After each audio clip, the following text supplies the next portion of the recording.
Hello, good day. My name is G. Kingston Knowles, Archdeacon, retired Archdeacon, and assistant priest at St. Anne's Church, called the Holy Hill. Welcome.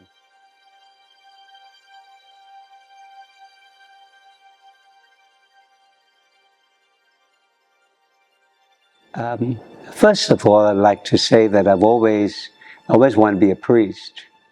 And one of the assignments that I had was at Cat Island at St. Saviour's Parish. And what was so amazing was that the people there were so faithful. They really ignited my faith. When we had challenges with water, there was no water, no light, no telephone.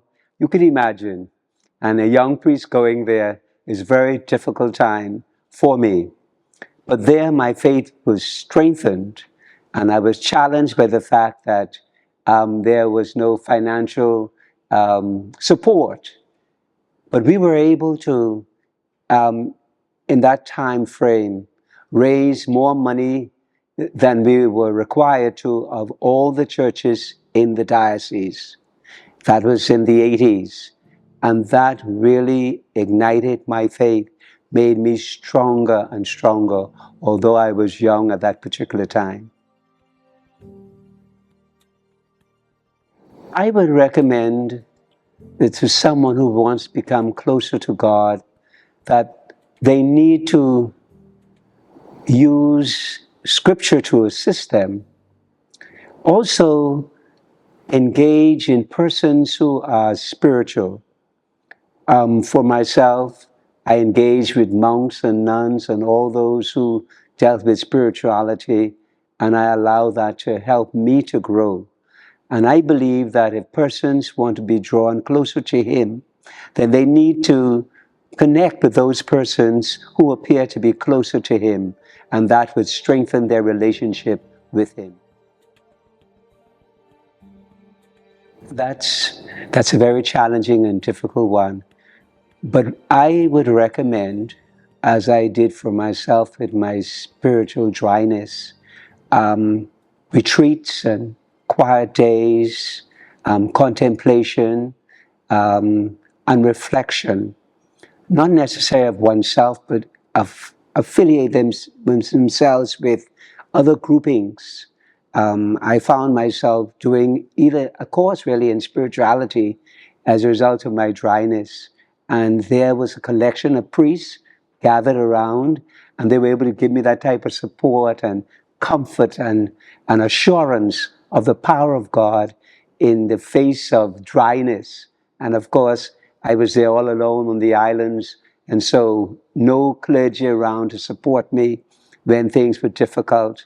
But with them, with going to retreats and quiet days, it assisted me to become stronger and more reliable on the true and living God who strengthens our faith and encourages us along the way. What I would recommend is that a person like that who needs to become more aware, they need to have what I call a spiritual director, a confidant. They need to be attached to someone who is able to help them to understand who God is for them. And that is what I have done. I have a confession. I have someone I make my confession to. I have a spiritual person that's able to guide me and lead me, because you cannot do it alone.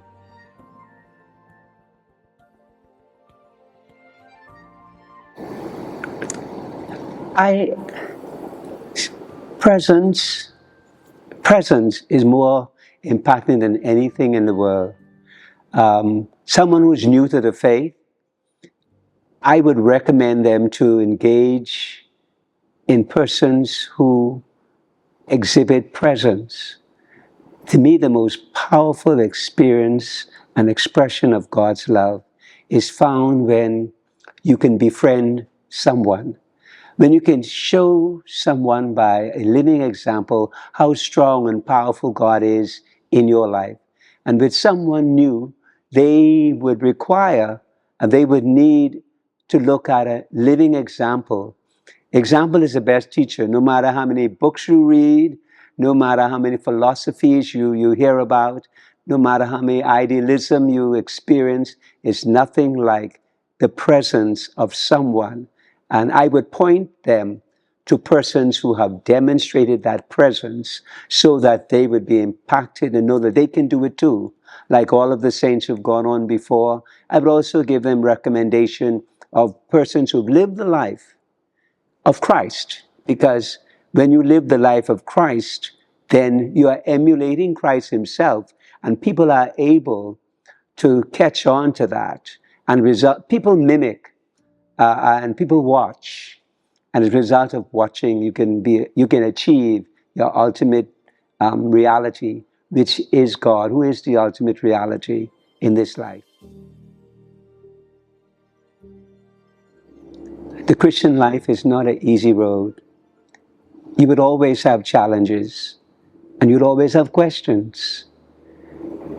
But no matter how science, no matter how theories, no matter how beautiful life looks, it's never an easy road to do that which is right and pleasing, because especially today, it's a confusing world today, because there are many variables in life to deter people, and what appears to be right may not necessarily be right. And the competition of pressure is so strong.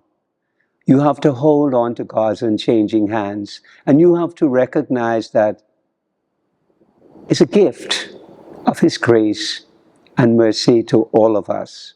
And when we appreciate that gift of His Son, Jesus Christ, dying on the cross, a reality, historical person, coming in the flesh, laying down His life, unstoppable love, then we have no other alternative but to commit our way to Him, trust in Him with all our hearts, lean not to our own understanding, but lean to Jesus, the true pioneer and perfecter of faith.